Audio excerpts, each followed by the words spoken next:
Hey guys, and for today's video, I'm going to be talking about the Philadelphia Eagles versus the Tampa Bay Buccaneers playoff game, guys. And today, let's begin here. Okay. Yep. The Eagles are what we all... I'm not shocked by this. I mean, I'm shocked about how much they got blown out by. They got absolutely wrecked. The only points coming in the second quarter off a touchdown and field goal. And this team didn't even fight back. Like, at least the Cowboys had a little bit... at least they didn't go down and just die. At least they did a little bit. At least they scored a touchdown. This team just died. Like, literally. Like, dude, that was terrible. I mean, the Buccaneers played good and stuff. Good game by them. The offense played good. The defense played good. There's not that much to say. The Eagles collapsed. I mean, a great way. Like, this might be Jason Kelsey's last game and stuff. This is a terrible way to have him go out and stuff. I mean, Eagles, dude, like, I don't know what they're going to do. Like, there has to be change somehow. Like, I don't know what, like, I just, because, like, dude, it's just collapsing like this. Like, bottoming. Just ever since that 49ers thing, they just bottomed out. Like, they have bad. My gosh, like, it's like, why everyone, I thought, I was like, yeah. I mean, the people were saying, oh, yeah, they're not. And some people were saying they're not. I'm like, yeah, I mean, it's going to be like that. You know what I mean? I'm not shocked, but the score, though, shocks me most. 32-9. I thought it'd be a one-score, maybe two-score game at most. Like, I thought it'd be maybe 7 to 10 point win, but that was a massacre. It's how the Buccaneers played against the Panthers and only scored 9 points. But dude, Matt Patricia defense is terrible and stuff. I mean, so bad. I don't know why they hired him. That was a big issue. Like, why would you hire him? You literally faced him in the Super Bowl against the Patriots, and he played like shit against you guys. And it's like he wasn't that good in Detroit. Like he was an offense coordinator for the Patriots. I don't know why Belichick brought him back. Why was he here? I don't understand. But yeah, maybe just because like he's been in the league for so long. Like, it's weird, man. Just maybe he knew. It's like it's sometimes it's just people who knows people more than like their actual qualifications. Yeah, guys, let's go over the player stats. Nothing else to say here. I mean, Jalen Hurts, okay, we're going to begin here. Jalen Hurts, 25, 35, 250, one touchdown, no picks. It was nice that he try and play through that middle finger and stuff. Was it index? No, it was middle finger, like, out of place. But I don't know. He's regressed heavily and stuff. I mean, I don't think he's as bad as he was this year, but I don't think he's as good as there. I think next year is going to be the real, like, where we see the real Jalen Hurts. Like, I think the last year was way over his head in this year. I think he's better than this, but we'll have to see. Down his shift, 10 carries for 34 yards, 3-point yards attempt. Jalen Hurts, 1 carry for 5 yards. No touchdowns. The first push didn't work. The only thing that was useful for them. I mean, the NFL banned it. That was the only thing that they have.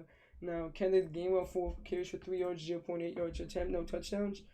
Devonta Smith, 8. Really good game for him. 8 receptions, 148 yards, 18.5 per average. DeAndre Swift, 4 for 32, 8.0 yards per attempt. Julio Jones, 3 for 22, 7.3 yards average. Dude, it's weird having Julio Jones still play. I just find it weird. I don't know, but especially in a Brady on the Eagles. And, like, not be that talked about, you know what I mean? Yeah. Dallas Goedert, 4 for 21, 5.2 yards per attempt. 1 touchdown. Quez Walker, 3 for 12, 4 yards per attempt. Kenneth Gainwell, 2 for 10, 5.0 yards per attempt. Olamide Zacchaeus, 1 reception, 5 yards, 5.0 yards average. Oh, wait, why would I say that? He only 1 reception. I mean, 1 sack for Brandon Graham, Josh Sweat, Milton Williams, half for Nolan Jones, and Fletcher Cox. Doesn't really matter. I mean, Boston Scott got 1 return for 17 yards, 17.0 average. Punt return, 1 returns, 0 yards for Britton Covey. Jake Elliott, 1 for 47 yard field goal. Braden Mann, 4 for punch for 188 yards and 47 average. Okay, let's move on to Buccaneers. Baker Mayfield having an amazing game, 22 for 36, 370 yards and 3 touchdowns. More to say about him. He had a great game. I mean, he's their guy. He's above average. I would say around top 10 QB this year, and I think he is around the top 10 QB. I think, like, dude, he's back to where he was in that 2020 Cleveland form and stuff. They should have never got rid of him, and he's proving everyone wrong. Be to see him succeed here and stuff. Like, the way he plays like that, like, dude, that, like, the energy he brings, like, he seems like a great leader and just like a great, just like someone that, like, you want to build your team around. It seems like the way he plays, it's like he brings that energy and stuff. Yeah, but Rashad White having a solid game, 18 carries for 72 yards, 4.0 yards per attempt. Baker Mayfield, 2 carries for 16 yards, 8.0 yards per attempt. Chase Edmonds, 7 carries, 12 yards, 1.7 yards per attempt. Devin Tompkins, 1 carry for 10 yards. Trey Palmer, 1 carry for 9 yards. Cade Otton, 8 receptions, 89 yards, 11.1 per attempt. David Moore, 2 receptions, 66 yards, 33 average, and 1 touchdown. Dude, those touchdowns, those long touchdowns, the collapse by the secondary, dude.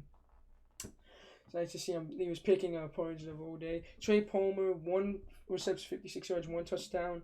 Mike Evans, 3 for 48, 16 average. And here's the thing: Mike Evans and Godwin weren't even top 3, in the top 3 for receiving yards, and they still were able to be this effective on offense. So it kind of shows you having other weapons step up. That's pretty good. Them like nice. Chris Godwin, 4 receptions, 45 yards, 11.2 per reception, 1 touchdown. Payne Durham, 1 reception, 18 yards. Chase Edmonds, 1 reception, 8 yards. Devin Tompkins, 1 reception, 4 yards. And Rashad White, 1 reception for 3 yards. Half sack for Kalaji Kansey, 1 sack for Greg Gaines. Half sack for Vita Vea. 1 sack for Joe Trinan Shoyinka. I don't know, name mispronouncing. Is there any? Devin Tompkins, 1 return for 27 yards. Devin Tompkins, 1 return, 2 for 24, 12 average. It's like Glavin, 3 for 3, longer 54. Had some pretty good field goals there. He had like 250 plus, or did he have I think he had 48, maybe not 50 plus. Jake Camarda, 3 punts for 124 yards, 41.3, but 3 inside the 20, so very good day for him. And we're going to go for the team stats. 276 for the Eagles to 426, 234 passing, 307, 42. That was something too. Not even getting 50 is pretty bad. 119, 5.2 yards per play, 6.2, 13 first downs of 23, 0 for 9 on third down. This and this. These two right here were big killers. 0 for 9 third down, 14 on third down, and 0 for 2 on fourth down, to 1 2 on fourth down. Not even getting 1 third down conversion is terrible, man. 53 total plays to 69 for the Buccaneers. 3 sacks allowed, 4 sacks allowed. And I feel like the Eagles' O-line has regressed too. Like, Jalen was running for his life a little bit too. I mean, Baker had some, like, the Bucs O-line too, but, like, especially with, but we knew that their O-line regressed. Like, I never realized they regressed. Maybe it was just that game, but it seemed like they were always in the Well, maybe the Buccaneers D-line is pretty good. Like, I think they have an underrated defense. They still have some pieces, but yeah, 4 punts to 3 punts, 6 penalties for 54 yards, and 5 penalties for 25 yards. No turnovers for both teams. Time possession 25-57 for the Eagles and 34-3 for the Buccaneers. And guys, that's gonna be it for the Super Wild Card weekend, guys. Let's go on to the divisional round and see our next week matchups. I'm gonna talk about those, guys. Next videos after this one will be out starting Saturday or Sunday, depending on when I begin those. And guys, I really hope you enjoy today's video. Till next time, y'all.